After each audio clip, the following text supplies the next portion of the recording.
Join us for our weekly wrap-up is Mark Wenzel from Hopkins Group. Morning, Mark. Hi there, Michael. How are you today? Good, thanks, mate. Now, the headline story, unless you've been living under a rock this week, would have to be the collapse of the US's Silicon Valley Bank. What's going on there, and is it going to affect Australia in a big way? Yeah, it's a really good question, and certainly been getting a lot of headlines in the media.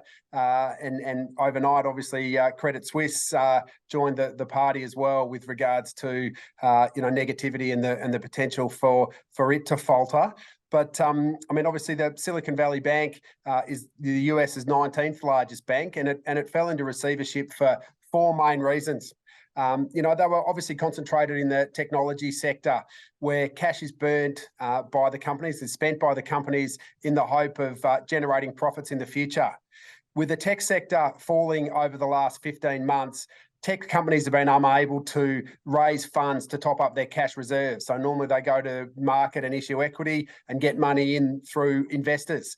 They haven't been able to do that, and this meant that they were drawing cash from the money that they had at Silicon Valley Bank, with little money coming back into the bank to top up the accounts. Secondly, Silicon Valley Bank did not hedge interest rate risk. Larger banks in the US are required to have better risk control. So if they've got over $200 billion in assets, they are required to have better risk controls than Silicon Valley Bank did. And that includes hedging some of that interest rate risk. And that effectively means they have short-term liabilities against long-term assets. And obviously, when you're trying to make short-term liability payments and own long-term assets, it's a recipe for disaster. Third point was that SVB owned long-term government bonds, and they've fallen in value recently with a sharp rise in interest rates. The assets are safe, like they're good assets. They're not bad assets. But right now, if they were to sell them, they would generate sort of 15 to 20% less than their face value. Whereas if they held them right through to maturity, they'd get their face value back, and there wouldn't be an issue. But because they've got these short-term liabilities, they have to sell the long-term assets at a loss to pay the short-term liabilities, and that's the third reason for the disaster at the moment. And fourth is that the confidence was lost once they had to sell those assets to pay for the liabilities. It created a run on the bank, which was obviously the death knell for the opportunity. So while the headlines are shocking and make great copy, there is little risk to Australia other than negative sentiment in the market.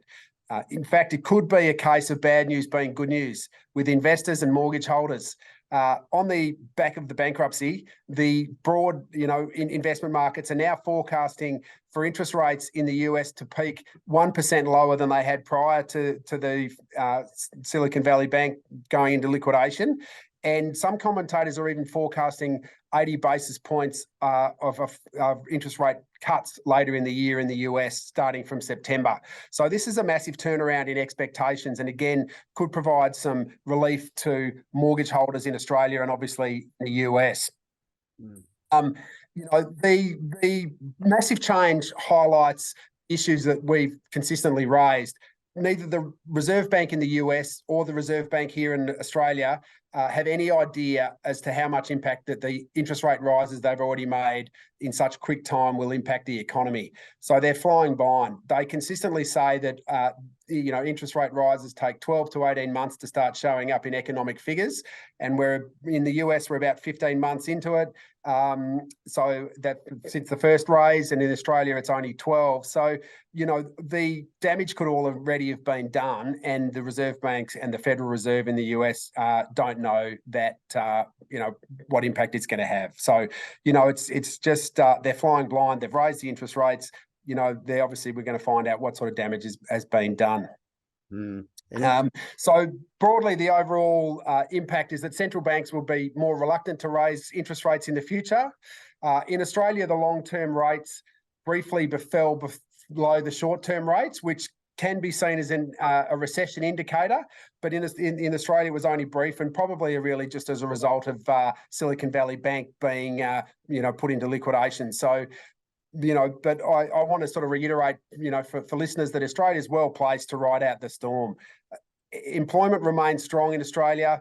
Our exports are in demand, obviously, with commodity prices and farming as well in demand, and immigration, remains to be robust.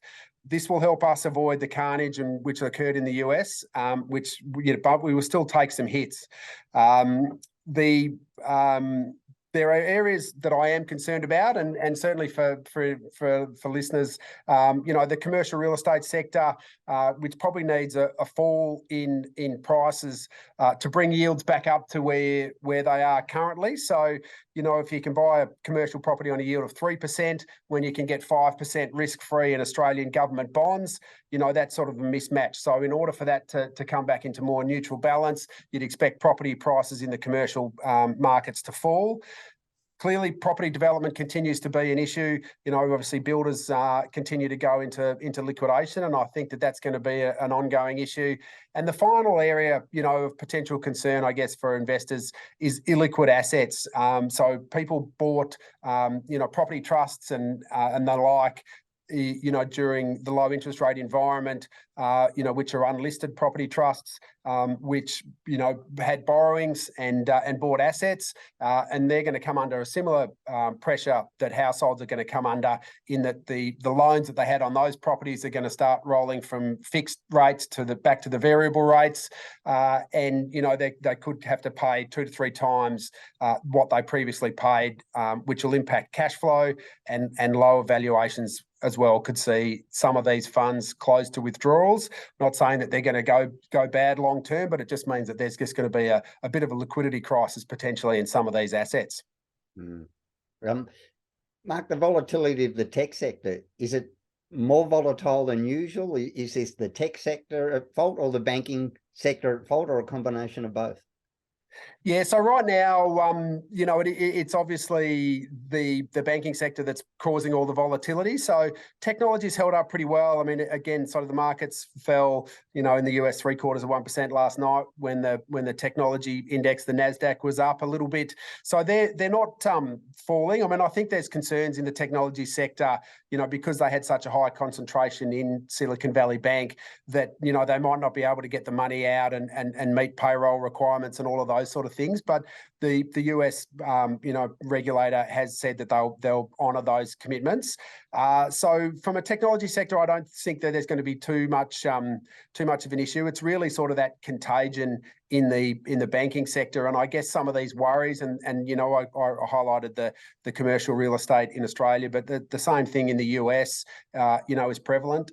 So there is potential for that contagion, but at this stage, the Swiss government, is saying that they're going to back Credit Suisse as well. So there is government backing the banking system. So hopefully, we'll be able to get through it. But there is unknowns out there that could come through the system. And obviously, with the sharp rise in interest rates and, moving from basically 0 to 4.5% in the US and, 3.6% here, that's in 12 months. I mean, it's a massive, massive change. And it's going to take a little while for that to flow through the system.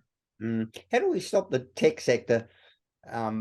We reward them when they lay off thousands, as we're seeing in some of the bigger players, and they go, great fiscal management, all the rest of it. Well, isn't that like saying to somebody who managed to become extremely obese, well done, you lost the weight? Wouldn't they be better off not becoming so obese and lazy to start with, than having this ups and downs to meet these financial goals, or basically to match up the numbers? Look, I mean, I think you're right, but looking at it sort of more broadly, I mean, the stimulus that came through by all governments globally during the COVID and trying to protect the economies through COVID, was just so significantly large that it's causing the problem. So, obviously, where everyone's sitting at home, they'd had demand for technology.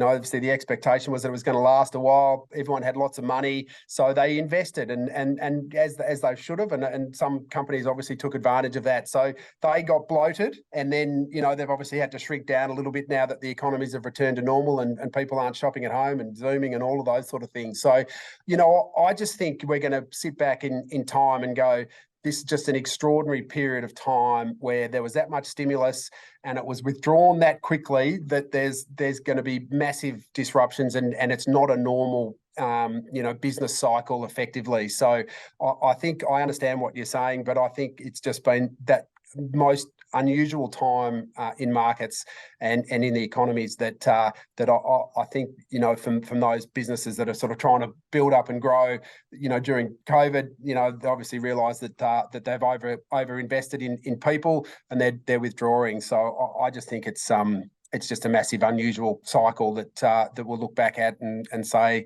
there's obviously lots of lessons learnt, and that probably wasn't the best way to operate economies. Will those lessons be learnt though, Mark? We're not that far off from what 2008 was, and now we see bailouts going again, and a lot of the regulatory safeguards were put in place were gutted by the Trump administration, and here we are again. And as they say, history mightn't repeat itself, but it definitely rhymes.